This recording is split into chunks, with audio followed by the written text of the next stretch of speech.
Statistically, what creditors look at before they give you a loan is something that's called debt to income ratio. Anything over 43% of debt to your income is too much.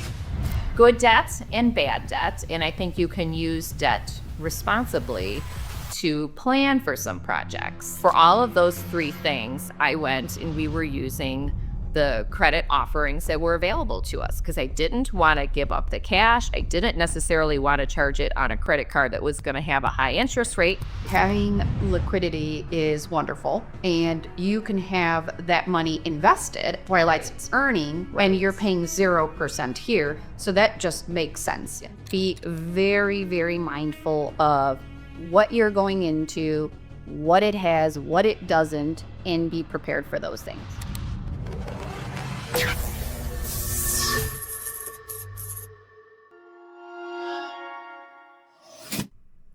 Hi, and welcome to Express Yourself Podcast. I'm Vanessa Martinez. And I'm Lauren Genuardi, and we're here today with another client question.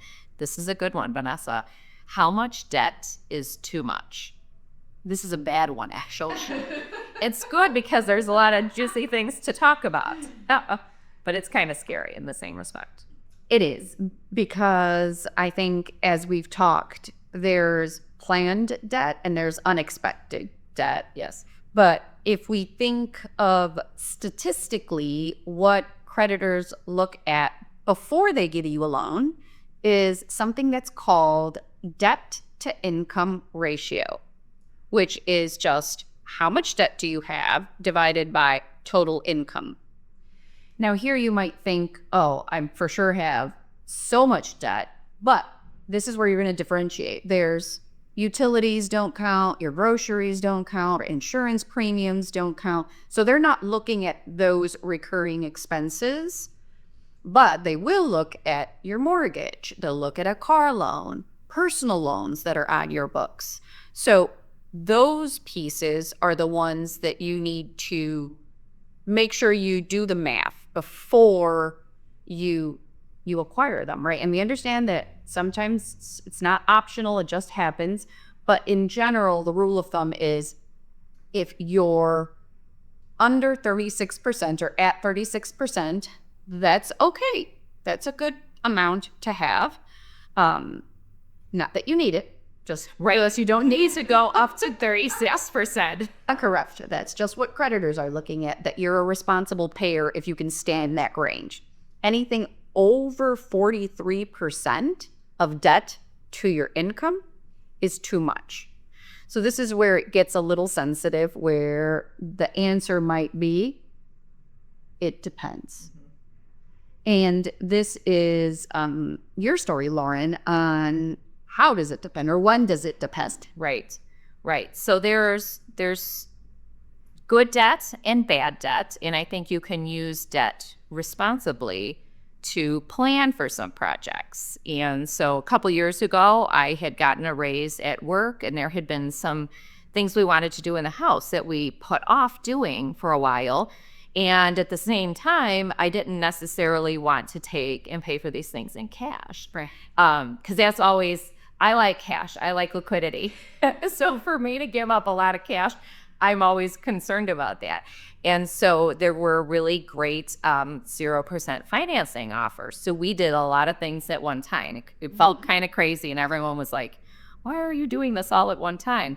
But we did a bunch of big projects. So we put in hardwood floors. We put up a fence because we knew we would be getting a dog in the next couple years. So we put up a fence for him. And then also, so I had gotten a raise at my old job, and there were projects that we had put off for a long time that we wanted to do in the house. And I also did not want to surrender all of my cash to do these projects. And so we were figuring out how to do this responsibly and how to use debt responsibly. And so there were some great 0% financing offers out there. So we ended up putting in hardwood floors in our house, which is a big expense. We knew we would be eventually getting a dog. The kids had broken us down to the point that we finally agreed to that. So we put up a fence. And then we decided to, at the same time, since we were going to be switching things up and switching up the floor, we decided to change the family room furniture. And so for all of those three things, I went and we were using the credit offerings that were available to us because I didn't want to give up the cash. I didn't necessarily want to charge it on a credit card that was going to have a high interest rate. So we were taking advantage of those financing offers. And how I planned for it, which, right, we can plan and everything else laughs at us. That's the expression.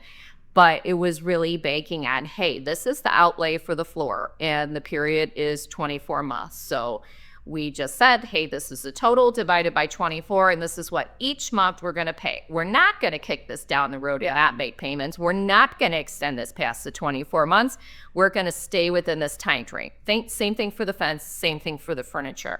And so I think that when you can plan, those kind of offers they're not bad. I know some people get really like, oh, I don't want to use debt at all. But I think that's a great place when it can make sense because you still have your cash for emergency purchases, but you still can do the things you want. You don't have to continue to wait forever to get these big improvements or changes in your house done. Yeah. And I agree with you. Having liquidity is wonderful, and you can have that money invested, whereas it's earning when you're paying 0% here. So that just makes sense. Yes. Instead of, if you did have assets, now you have to liquidate that to be able to pay for what you're doing. So that completely makes sense.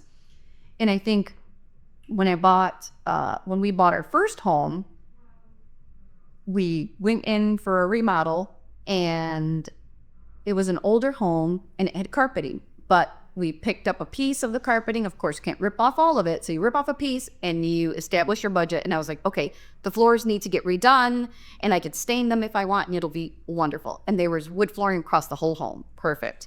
So I was like, okay, this is great. So I knew the pieces that I needed to spend on and I had allocated an amount for the flooring. Then, lo and behold, they rip off the carpeting, and there was cats that lived in this home for over 30 years. Yeah, that it was just destroyed the floors completely. Right. The person that I was working with said, I can't do this to your floors. They will be extra squeaky. There's holes in between it, and it's just not going to work. So that added a very large layer of debt. And I did exactly the same thing you did. I took advantage of a zero card. And I made sure that I not only had the amount, and mine was only a year, but it was just the flooring. That's all I had to put on there. Not only the 12-month, but had what if money. Because if this happened, I don't know what else is going to happen. All this remodel, it's guaranteed you will go over budget. Yes. And an older house. Oh, yes. They always find more problems. Yes. Yep. Anything needs to come up to code. There's always more to do. So as much as we're sharing our different stories and having a contingency plan and utilizing a card that's at zero, you have to be very, very cautious and educated on the card you're getting and what are the specific rules.